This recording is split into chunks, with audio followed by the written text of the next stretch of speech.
जय जगन्नाथ पिला माने जय जगन्नाथ। देख तुम्हें माने अष्टम श्रेणी रे तुम्हें माने अष्टम श्रेणी रे कौन पढ़ी विज्ञान है अष्टम श्रेणी रे विज्ञान गोटे बही पढ़ी विज्ञान गोटे बही पढ़ी है।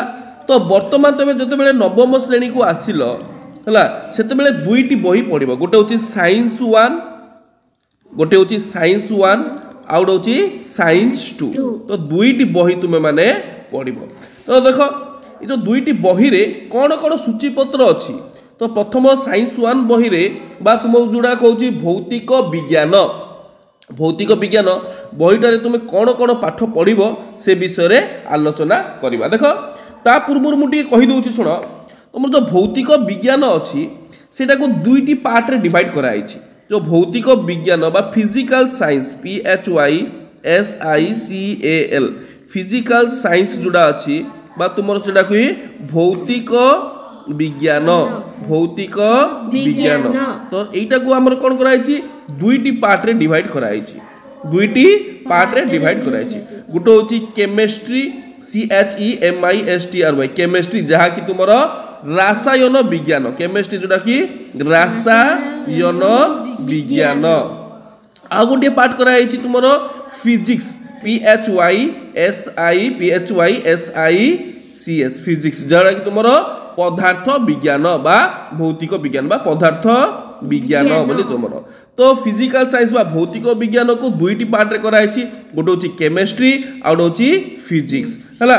तापर यह तुम भौतिक विज्ञान से भाव में तुम जीव विज्ञान को से भाव में तुम जीव विज्ञान को है जीव विज्ञान को इंग्लिश रे कह बायोलॉजी BIOLOGY बायोलॉजी है।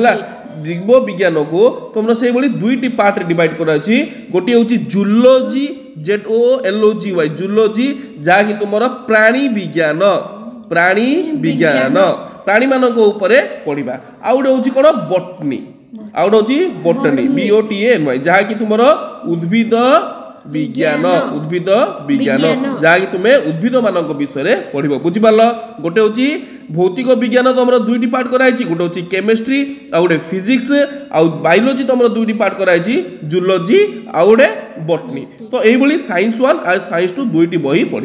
तो बर्तमान देखा साइंस 1 सूचीपत्र रे कौन देछि अध्याय टोटाल तुम मोट अध्याय आ विषय आउ पृष्ठा देछि। देख मोट तुम अध्याय हूँ 9टी अध्याय।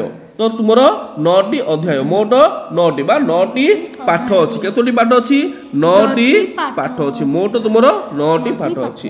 तो आ पृष्ठा तुम मोट 141टी पृष्ठा अच्छी 9टी पाठ आउ 141टी पृष्ठा अच्छी पृष्ठा 141टी पृष्ठा अच्छी है। तो प्रथम पाठ बा प्रथम अध्याय रे तुम्हें पढ़ आम चतुर्पार्श्व थिबा पदार्थ।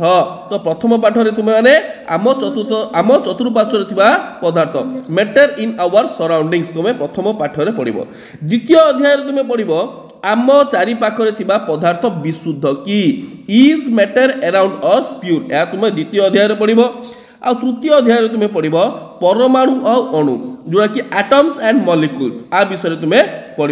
चतुर्थ अध्याय पढ़ परमाणु गठन स्ट्रक्चर ऑफ द एटम्स परमाणु गठन स्ट्रक्चर ऑफ द एटम। तो देख ये जो 4टी पाठ गला ये जो 4टी पाठ तुम कौन जाऊँगी केमिस्ट्री जाऊँगी है केमिस्ट्री रे तुम जाऊँगी है मुझे कही भौतिक विज्ञान दुईटा पाठ कराई गोटे केमिस्ट्री आ गोटे फिजिक्स।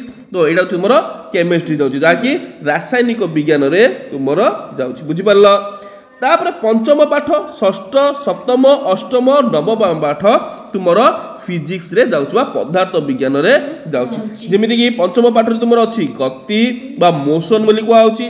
षष्ठ पाठ रे अच्छी तुम बल और गति नियम force and law of motion बल और गति नियम कौन अच्छी force and law of motion. सप्तम पाठ रे तुम अच्छी महाकर्षण जोटा कि ग्रेविटेशन बोली कहुच्छी।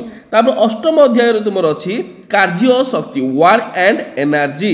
तापर नवम अध्याय रे अच्छी तुम ध्वनि साउंड यही भाव में 9टा तुम टोटाल सर्वमोट अध्याय अच्छी से तुम 4टी पाठ हूँ तुम केमिस्ट्री रे जाऊँगी आउ बाकी रहा जोटा 5टी पाठ तुम फिजिक्स रे जाऊँगी बुझिपाल समस्ते।